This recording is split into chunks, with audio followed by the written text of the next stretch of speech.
علی کو امام ماننا فطرتن واجب ہے۔ کیا بات ہے،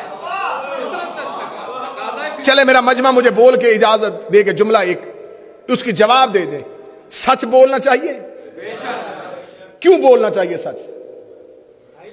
اللہ نے کہا ہے، تو پھر غیر مسلم جھوٹ کیوں نہیں بولتے؟ وہ تو اللہ کو نہیں مانتے۔ دہریہ بھی جھوٹ کو غلط سمجھتا ہے، جو وجود توحید کا بھی قائل نہیں وہ بھی کہتا ہے سچ بولنا چاہیے۔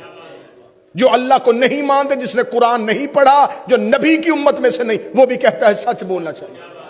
جب ہم نے دنیا کے اسکالر سے پوچھا کہ جو اللہ کو نہیں مانتے، ہم نے تو سمجھائے کہ قرآن کہتا ہے کہ سچ بولو، تو ہم نے قرآن پڑھ کے سچ بولا۔ نبی نے کہا سچ بولو، ہم نے سچ بولا۔ تو جو ہمارے نبی کو نہیں مانتے، قرآن کو نہیں مانتے، وہ سچ کیوں بول رہے ہیں؟ ہر کوئی جھوٹ سے نفرت کیوں کر رہا ہے؟ وہ کہتا عقلاً سچ واجب ہے، فطرتاً انسانی فطرت کا تقاضا ہے کہ سچ بولنا چاہیے۔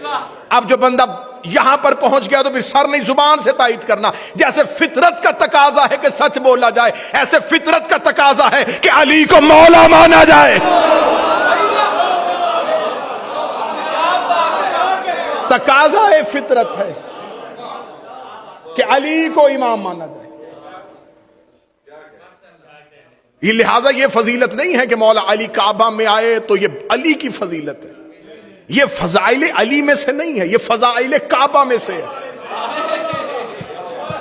کیا بات ہے، یہ تو علی کی ماں کی مہربانی ہے کہ وہ چل کے خانہ کعبہ کے قریب آ گئی۔ اب مجھے نہیں پتا اس جملے کے بعد کہاں کتنا سننا جائے گا۔ یہ تو اس کی مہربانی ہے جو چل کے کعبہ کے قریب آ گئی۔ وہ جہاں بھی جاتی اللہ کو اسی عمارت کو کعبہ بنانا پڑتا۔